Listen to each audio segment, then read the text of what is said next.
Hello, everybody. This is the presentation on the AAFCS Task Force for Program Advancement. And today I'm going to be talking a little bit about what is making programs successful, what's working, and how do we prevent problems or get ahead of problems as we move forward. My name is Duane Whitbeck. I am the chairperson of the Family and Consumer Sciences Department at Pittsburgh State University. I'm a former AAFCS board member and also a former AAFCS president. I was on the original task force for program advancement, and I'm on the new iteration of the task force for program advancement that has just been restarted in the last couple of months. A little bit about kind of the history. TFPA functioned from 2004 to about 2011, and our goal was to support and strengthen higher education units of family consumer sciences, no matter what names they were using. At the time, there was a period where there were a lot of programs that were under threat. There were programs that were being disbanded, dispersed, some actually totally cut. But one of the things that we found was that some programs, when they were dispersed across campus, that they lost a great deal of their connectivity and their strength. And so one of the things that happened was that once they moved into a new program area, that after a few years, those programs were ending up being cut. The faculty positions would then be reassigned to other departmental areas. The name change from family and consumer sciences from home economics brought a great deal of confusion as people were trying to figure out who we were and how we fit into everything. And so we were initially also focused on what could we do to strengthen that connection to who we were and to help share that information. One specific area that came out of that was that when people would try to do research and look things up on databases, they found that there was very little out there.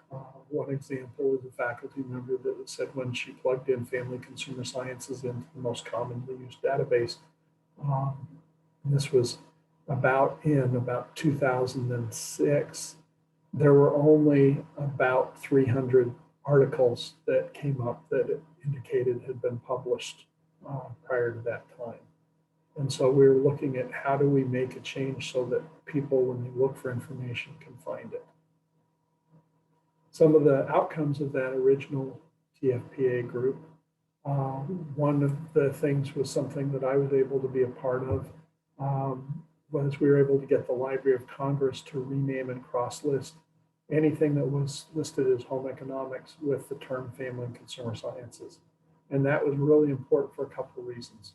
One is that all of the other major databases that anyone would do searches on to try and find information, research, took their lead from the Library of Congress. And so when I talked to our Dean of Library Services, he said that we would have a hard time getting individual databases to change, but if we get the Library of Congress to change, that by itself would impact the change on all of those other groups. It ended up, I made a phone call, found out who was the person in charge of databases at the Library of Congress, talked directly with that person, shared what the issue was. She said, that sounds like that's really important and really good to do. She asked me what I would like changed. I told her what I wanted to have changed. She said, okay, I'm going to send you an email with this. You tell me if that's right. Then what she did was she also sent me about 12 other terms, and she said, would you like to have these cross-listed with anything, and what would you like to have them cross-listed with? And so I told her what changes I would like to see happen. And she said, okay, I'll get it done. Well, within a matter of about a month, the number of hits for those exact same terms went from being 300 up to being over 60,000. And so it allowed that to have a great impact. Then on top of that, it took about another 4 to 6 months before we started seeing all of those other databases change as well. I share that story, one, because it's related to TFPA, but two, because sometimes people think, well, what can one individual do? Well, one individual can do a great deal if they are seeking out information, trying to find ways of connecting and using that information for the betterment of others. Another thing we're able to do is to marshal forces through networking to impact decisions of affecting program closures. That was true for both at the secondary and post-secondary level. And so we started to develop plans for, okay, if we hear that a program is at risk, what can we do as a national entity? What can we do to support those local groups, help maintain or extend so that their programs weren't cut? Another thing that came out of during that time was we created a Google mashup map where all undergraduate and graduate programs that were related to the terms family consumer sciences, human ecology, or human sciences could be found, so that a prospective student could go to that, click on the map, see a listing of all the programs for our content areas, and then identify where they might want to go. And then from that, it connected to the web pages for every one of those programs. Right now, that program is only showing the graduate programs that are on there, but all of those programs also have undergraduate programs. And one of our goals is we want to try and strengthen that by finding those undergraduate programs without graduate programs so that it gets more of that information out to people. That's important not only for our students, but also for faculty that might be looking for other employment opportunities, of knowing what's out there, or who could they network with to connect for research or for advocacy or other kinds of things that are important. Wanted to share a survival simulation game. This is something that I used to use with my students many years ago. And I think that it has some application to this whole topic that we're dealing with right now. It's approximately 2:30 p.m. October 15th. You've just crash landed in a tour plane on the east shore of Lucky Lake, an isolated lake near the US-Canada border. The pilot was killed in the crash, but the rest of you are uninjured. After escaping the plane, you start by taking stock of your situation. What are your resources, both on each individual? What is on the plane? The radio's not working, no flight plan is filed. Other things to consider is the time, the date, the knowledge of the people. No one saw anything representing civilization before you went down. So the question is, how do you start to solve your situation? And it's interesting that through the many years that I used to do this with my students, they would suddenly go into, because it was a game, they'd go into becoming very, very creative and thinking of many, many alternatives. And it gave them an opportunity to kind of problem solve in a way that they might not have in other ways. Again, that's a situation where you're reacting to a current situation. Another thing that just I found out about just in this last week, and I titled, "What Can We Learn from Bhutan?" For people that don't know where Bhutan is, the neighbors are China, Russia, and India.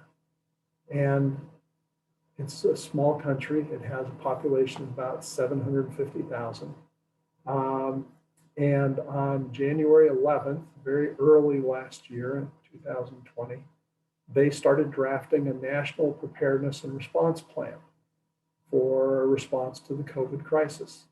Turns out that 3 of their top governmental leaders of their country have a expertise in public health, which helped a great deal as they put things together.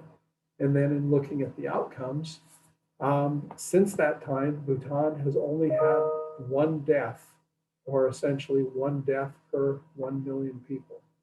Russia has had over 87,000 deaths, or 602 deaths per 1 million people. India has had 157,000 deaths, or 113 deaths per 1 million people. China is kind of hard to know because they're only reporting that they've had 4,636 deaths, but all of the estimation in terms of predicting how many they probably actually have is that it could be as high as 1.2 million deaths And then in the United States, the reported deaths are over 500,000 or 1,600 per million people.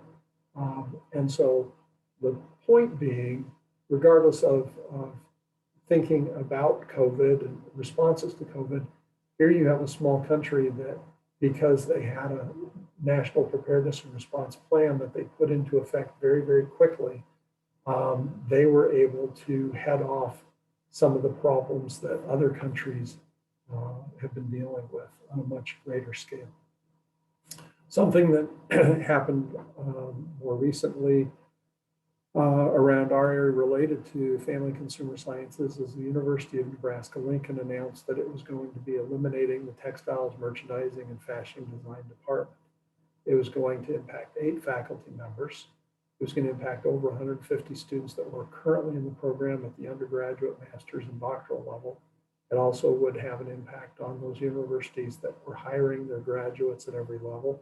It's a school that we have in the past been able to hire faculty from, and the number of programs that are in textiles, merchandising, and design are relatively small in the United States. And so every time one of those leaves, that cuts down on the number of faculty that are going to be produced, that are going to be going into teaching at other universities. It also impacts grants and scholarships and donors. And it was being proposed as a cost-saving effort by the university. By doing that, they could write some things off the books and they wouldn't have to make some tougher decisions. Then they started seeing what they could do to defend their position and retain that program. They contacted their former dean.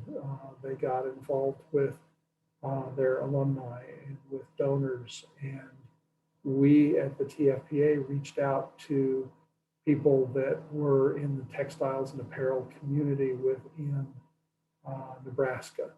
And within a time period of about a month, we wrote letters of support, but on top of that, had a lot of connectivity to a lot of networks around Nebraska. And the university changed their decision, decided that they were going to find a way to hang on to that program. Those kinds of stories happen every year. Those kinds of stories happen at the secondary and the post-secondary level. But one of the things we don't have is a good understanding or a good connection of what all those stories are. People share them individually, anecdotally, but we need to find out what it is that we can learn from all of those, because there's some common elements that will help us to help save other programs in the future.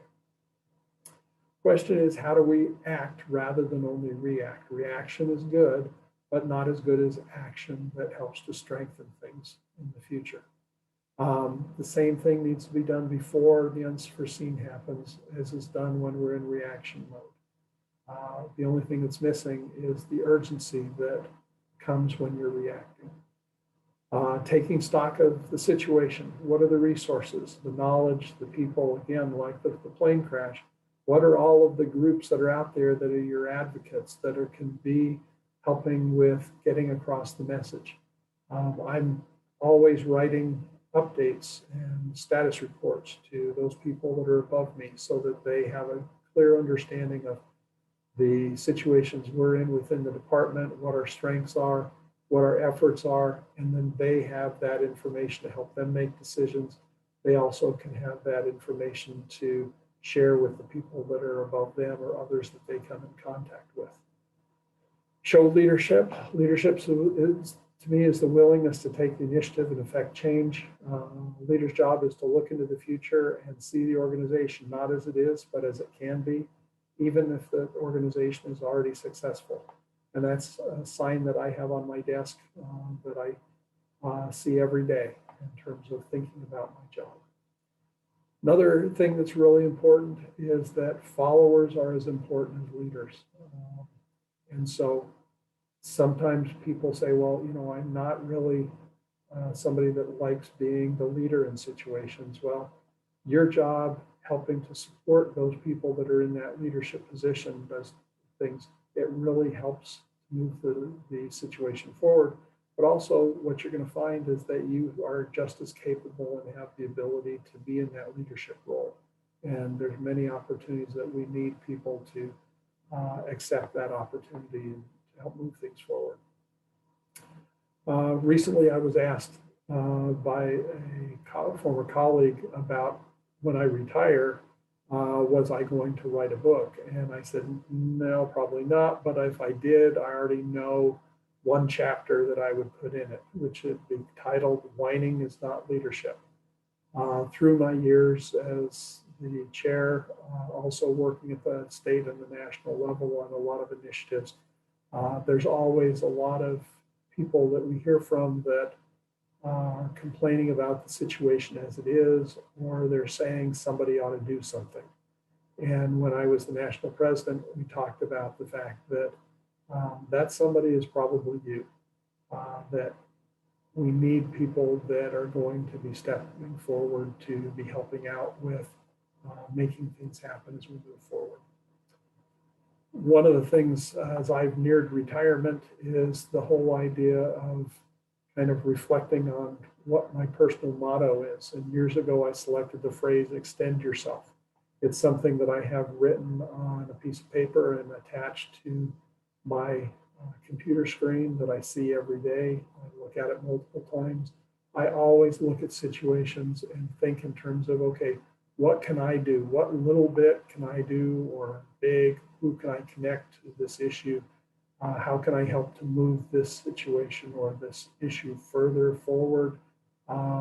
What can I do to extend myself that will have an impact on those programs and those people that I value? And I think it's important that people find things like that they use in their own life. What do we know that makes programs successful? One thing is bragging. I just tried to put a lot of things in simple terms. Do your students, parents, school board members, other teachers, administrators know who you are and what your programs are all about? When I first came on campus, the Family Consumer Sciences Department on Pittsburgh State University campus actually originated as domestic arts and domestic sciences in 1903. But one of the things that I found out when I came on campus is that we were kind of known as the stealth program. We had been here forever.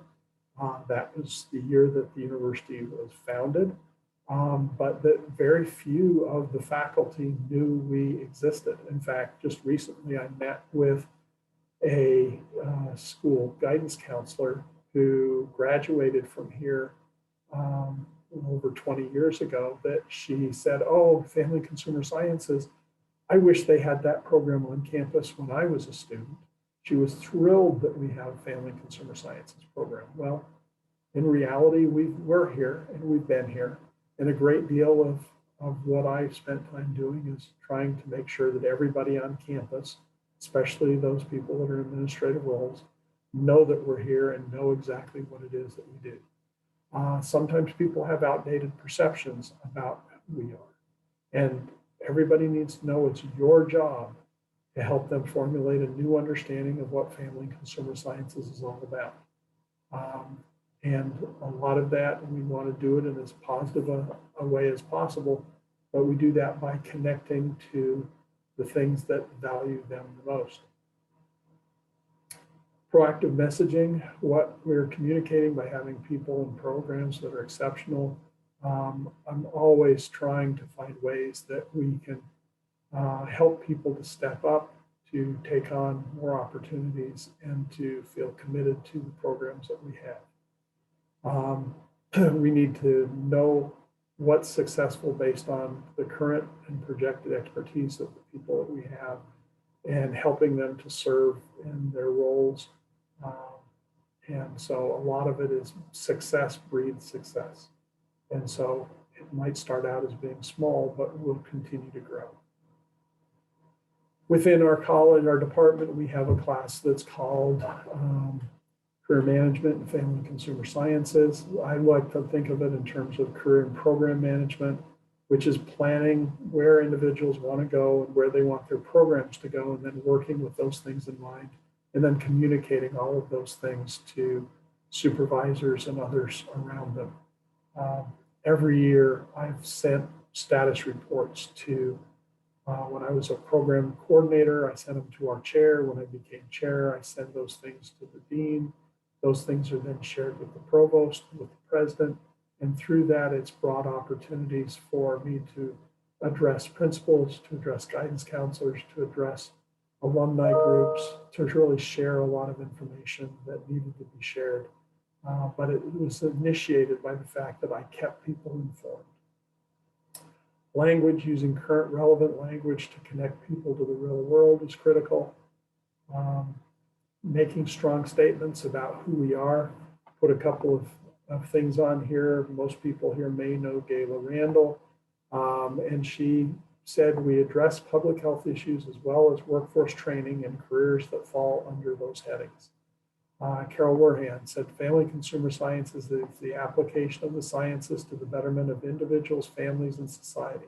I use that statement from her as a tagline, and then I usually add on the end of it, it includes what was formerly known as home economics. So that puts it within a context that sometimes people understand, but that we let them know that it includes what was family and consumer sciences. We are not just a simple change of names, but we are inclusive in bringing that in as a part of who we are. Something that I have on our webpage is all family and consumer sciences programs have a common theme. Each in some way addresses the social, physical, and economic well-being of individuals and families as they function in their communities at home and around the world. Family and consumer sciences focuses on the fundamental building blocks of human existence: food, shelter, clothing, human relationships, commerce, and family life. And again, those are some strong statements that help to lay the groundwork for anybody that might be curious about learning more about who we are. Sometimes it's said that we're good about identifying our discipline's mission, but of not tying it to other fields that are already doing some of the same work that we do, but maybe using a different label or a different name. An example that I use, many of you remember Barney, the big purple dinosaur. And back when Barney was really big, I was working as a teacher educator at another university, working with those people in early childhood education. And we would be having little kids that would come into our preschool program where we were training teachers.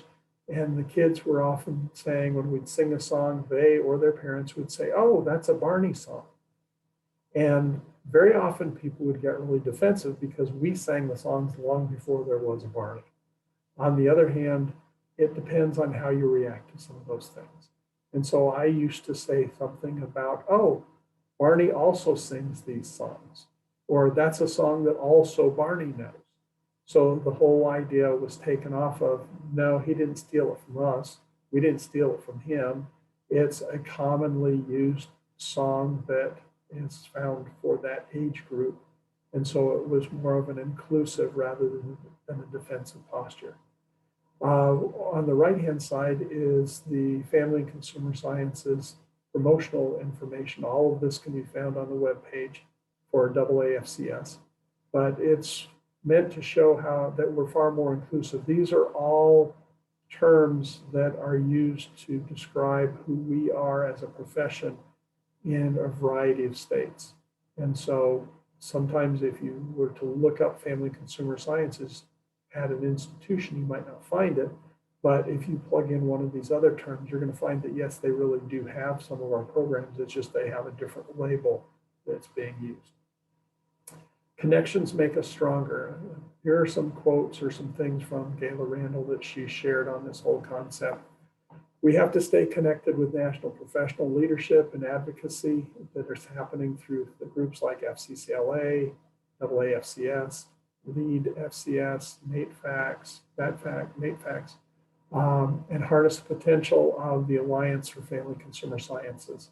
I put the link for the Alliance on there. That's a kind of a consortium group of interested, connective entities that are our advocates. They work in our fields, they hire our graduates, they are our allies, and that we need to find ways of using them to help with messaging. We have to tie things into the body of knowledge as to how we do our work to improve the quality of life for individuals, families, and communities. When we're teaching content, we also need to help others to connect to our body of knowledge and bring outsiders into the profession. We have a large number of teachers at the secondary level, and we're beginning to see a larger number of people at the post-secondary level that are connected to the profession kind of through another way. Maybe they started out teaching in another content area and decided they wanted to make the switch. But we need to embrace those people and help them to understand more about this group that they're now a part of. And that all begins with the body of knowledge. And as I said, at the secondary level, maybe somebody, their expertise is human development, but maybe they began within a psychology area. Okay, well, I remember when I was very first hired here at Pittsburgh State University, the chairperson of the department at that time, her first question to me when we came for the interview was, what to you does family and consumer sciences mean? That lets you know if they've done some research, where their knowledge base is, and what it is that you can do to help educate and help acculturate them into their new profession. Where to go to get a reminder of what the Family Consumer Sciences body of knowledge is? Well, the AAFCS has a really great webpage that connects you to a lot of really good resources and writings about the body of knowledge. There's some fantastic things out there. That would be the first stop that I would send you to. For just a quick introduction for people, I would send them to the YouTube video that's listed on here that's put together by a faculty member from out in California. Again, it's just a short little introduction, but will probably propel them to want to know more. A little bit more from Gayla Randall. We're a problem-based profession. We need to promote that, but we also have to create a stronger foundation of research, practical applications of our research, and be good trend identifiers to know what we're working towards. And she asked the question, who or where are trend identifiers? Who's working on modifying content, lesson planning, who is adding units on all of the big issues of society today? Those are all things that are really important that we should be working on at this point. I was at a meeting with some of our national leaders in AAFCS back a month or so ago, and one of them said, oh, if we'd only known what then what we know now, if we knew at the beginning of the COVID crisis how that was going to impact work situations, how it's going to impact schools, how it's going to impact families. Just think of all the research that could have been started back then that we could have been continuing during all this time to help educate and inform us for things that we do in the future. Well, it's never too late, but we need to start thinking of, okay, what can we be thinking of now in terms of where we're headed and what trends are coming? What are the things that we might be able to capitalize on now to help understand more for the future? One good example is we really didn't do anything with helping to train students that were in the teacher education program for having to teach online prior to all of the COVID situation. But now, because we understand the need for that and have had our students and teachers have had to move to that, that now will become a stronger part of what I think every teacher education unit will be doing, is helping our students that are coming through the system understand how do they still do their job while they are trying to do it in an online format. And so we need to continue to build based on those things. What are you doing that you could be sharing with others? What could you add to the profession by sharing what you do best? My big thing about that is so many of my students have come back from national and state conferences and have been really reassured that the information that they know from having been a student within a preparation program has really set them up for actually being very successful. They realize that they've learned a great deal and that they have information that they could share with others. Well, we need more people that are willing to share, more willing that are willing to present workshops by themselves or with others. We need more people that are willing to take on leadership roles. There's always opportunities within the state organizations to be involved with committees, to be involved with leadership roles. And we really need people to take advantage of those opportunities because that's part of your own personal, professional growth that's going to take place. If we're still doing in 5 years what we're doing now, is that what we really want? Would we ever say to a colleague or to our students, oh, you're doing fine right now, just keep doing what you're doing? I shared with a faculty member recently that to me, we're either moving forward or we're moving backwards. And if we think we're standing still, we probably are moving backwards. We always have to be proactive in everything we do. Everyone's a mentor, everyone is a leader, but some leaders are leading by following. And so we need to sometimes take turns in those leadership roles, but it's not that you just move into that follower role sometimes, but that you need to be encouraging of leaders. You need to be there to be supportive and to help keep things moving forward. And so that's one of those things that when I stepped down from being the AAFCS president, then I became a part of the past president's group. Then I became in charge of the diversity task force. Then I got re-involved with the task force for program advancement. Stay involved and find ways that you can connect with other people to keep things moving forward. What is working as far as preventing programs from being lost and the ability of staying strong? These are some of the things that have been identified that are most critical: advocacy and public policy, being connected to national campaigns, national things that are taking place, connecting to other groups within society and within campuses. We're not just one program of study, we're overlapping programs of study, and that we need to be able to help people understand how we find solutions to problems. We also need to network with a variety of groups and make sure that we're involved in the things that they're doing, supporting FCCLA, connecting with all of those teachers. Our department always is very involved with the STAR events that take place with FCCLA. And we do that because, one, we are very supportive of who they are and the things that they do, but we also know that they're the most likely candidates that are going to choose to come to a program such as ours and see this as the profession that they would like to pursue down the road. Be proactive and reactive in situations.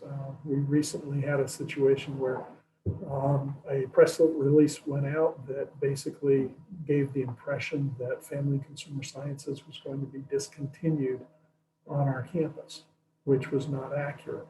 And in fact, what we were doing was doing some restructuring, but after the restructuring, it will actually make all of the programs stronger. But what was feared was that we were going to be getting rid of either the entire department or we were getting rid of the teacher education program. There will still be a department. There will still be all of the program areas. In fact, we're looking at expanding into some other program areas. But in addition to that, there will remain a teacher education program. It will be housed a little bit differently within the department. Rather than it being listed as a separate major, it will be listed as a emphasis area, but students will still get a degree with the focus on teacher education. They will still get their teaching license. They will still get all of the same things, all of the same curriculum and experiences that they had before, But by doing this, it puts them in a stronger position um, in dealing with things through the legislature and through the Board of Regents, and with defending some of the things that we do by us having done this restructure. We have to do some investigative work in figuring out about the warning signs for where institutions did lose. So those stories about things that were successful are really important, but also just getting those stories of where things didn't work out and what it is that caused them to not work out. I've worked within the human ecology, family, and consumer sciences area for many, many years. And at another university one time when we were hiring someone to be a new administrator of the university, somebody that was interviewing asked what it was that we wanted. And the response was, we were kind of hoping for somebody with a lack of vision, because we'd had a series of people that came in that had a vision of who they thought we were and were wanting to mold us into their vision of who we thought we were. And what we were trying to say is, we want somebody who wants to find out who we are and where our strengths are, who wants to help us to become stronger at those things that we do. But in one case, one person that we interviewed, in the interview, he said, well, the first thing that I would do is I would cut this down and get rid of 2 departments. Well, he had no knowledge of what those departments did. And so listening and figuring out how it is that they can make those programs stronger was the critical factor. He didn't get the job, by the way.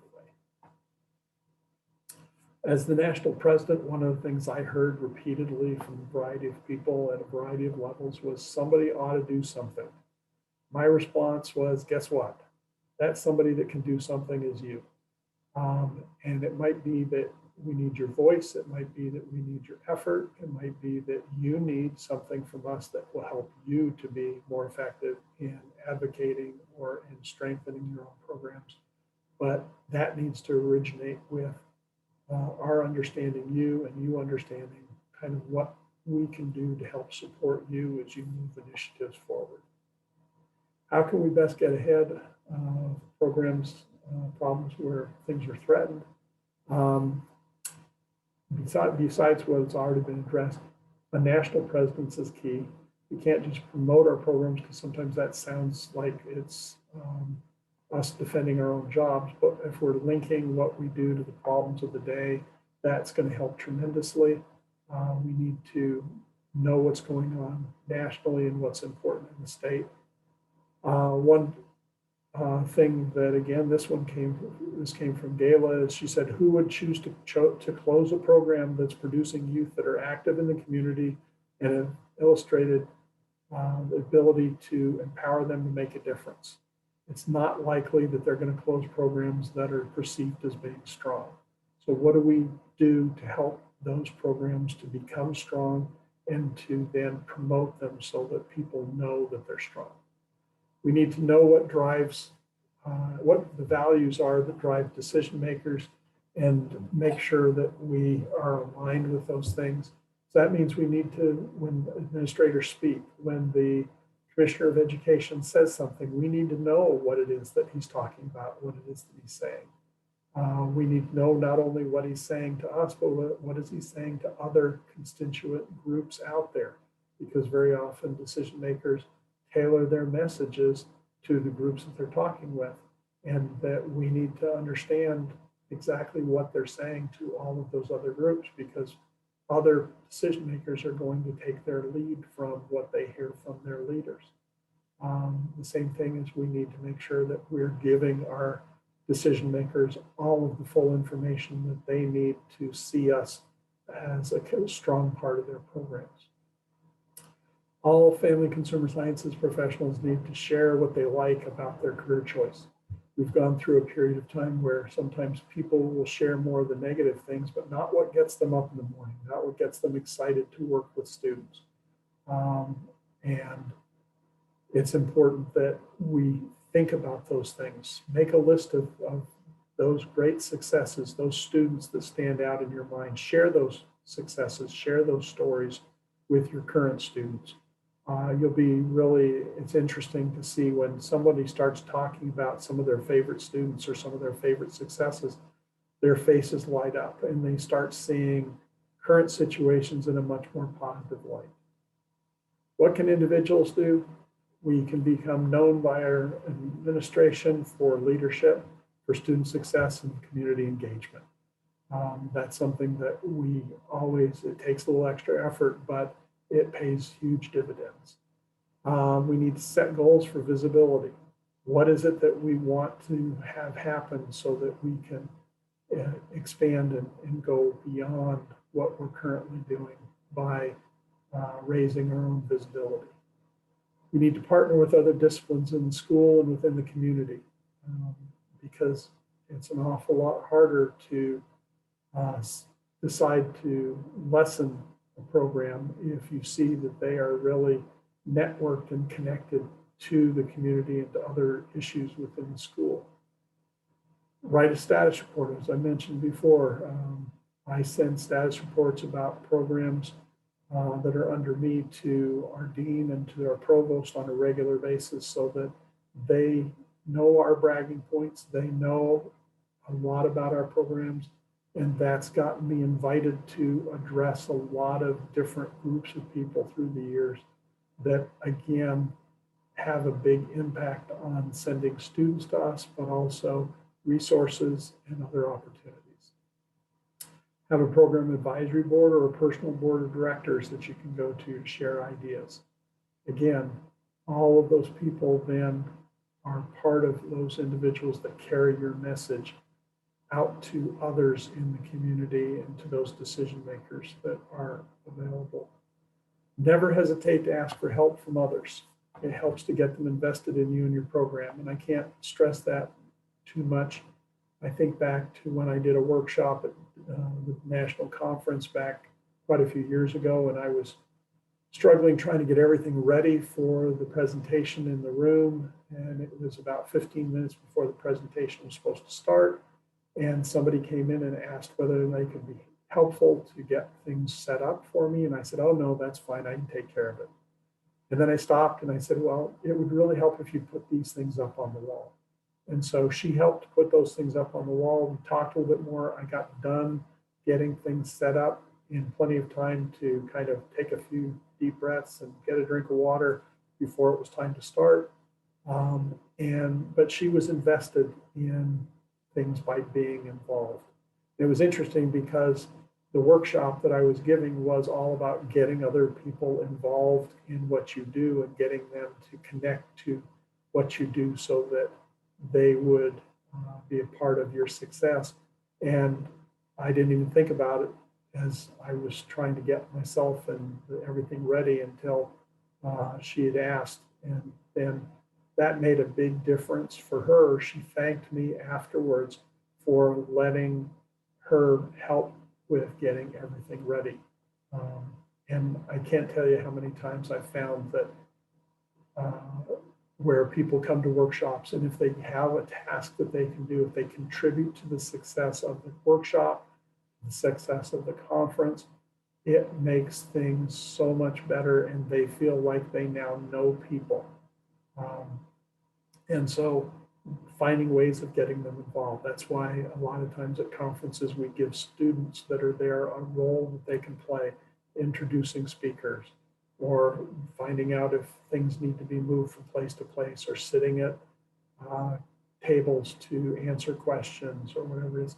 By getting engaged, by getting involved, they then are helping to move forward the issues of the organization. So all of these things are related to the whole philosophy of the task force for program advancement, what we're trying to do, how we're trying to move things forward.